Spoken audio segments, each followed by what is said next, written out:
গোপাল ভাঁড় বাঙালির লোক সংস্কৃতির এক অবিচ্ছেদ্য অংশ। তার হাস্যরস এবং উপস্থিত বুদ্ধি কয়েক প্রজন্ম ধরে মানুষকে বিনোদিত করে আসছে। তবে তিনি কি আসলেই রক্তমাংসের মানুষ ছিলেন, নাকি কেবল একটি কাল্পনিক চরিত্র? তা নিয়ে ঐতিহাসিকদের মধ্যে যথেষ্ট মতভেদ রয়েছে। গোপাল ভাঁড় সম্পর্কে বিস্তারিত তথ্যগুলো আপনাদের সামনে তুলে ধরছি। গোপাল ভাঁড়ের পরিচয় ও ইতিহাস। জনশ্রুতি অনুযায়ী গোপাল ভাঁড় ছিলেন ১৮০০ শতাব্দীতে নদিয়ার রাজা কৃষ্ণচন্দ্র রায়ের রাজসভার এক অত্যন্ত চতুর এবং বুদ্ধিমান বিদূষক।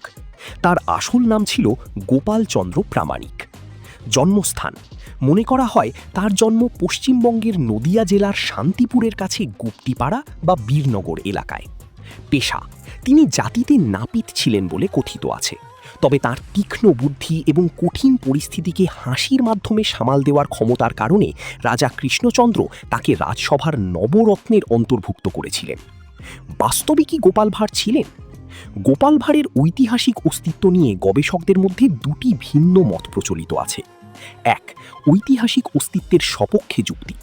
অনেকে বিশ্বাস করেন গোপাল ভাঁড় একজন প্রকৃত ঐতিহাসিক চরিত্র ছিলেন।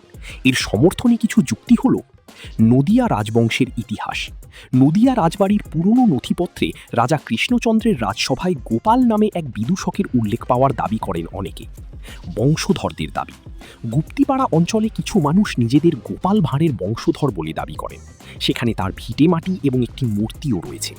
২, কাল্পনিক চরিত্র হওয়ার যুক্তি।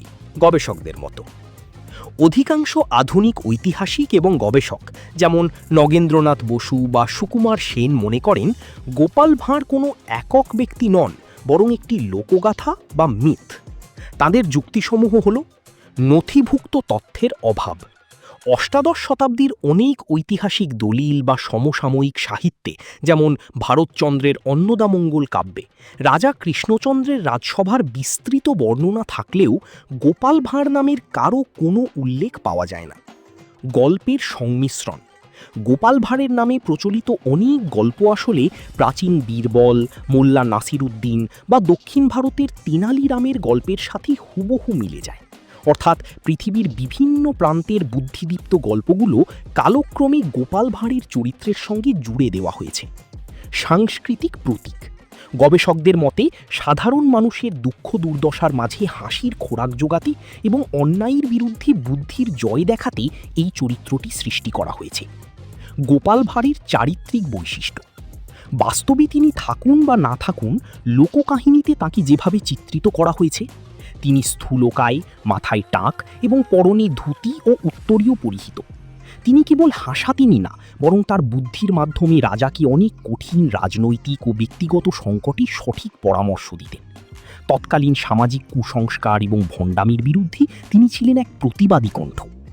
উপসংহার: পরিশেষে বলা যায়, গোপাল ভাঁড় ঐতিহাসিক সত্য নাকি কল্পনা, তার চেয়ে বড় সত্য হল বাঙালির হৃদয়ে তার স্থান।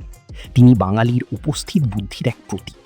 যদি তিনি কেবল কাল্পনিক চরিত্রও হয়ে থাকেন, তবুও কয়েকশো বছর ধরে বাংলার সংস্কৃতির ওপর তার প্রভাব কোনো বাস্তব ব্যক্তির চেয়ে কম নয়।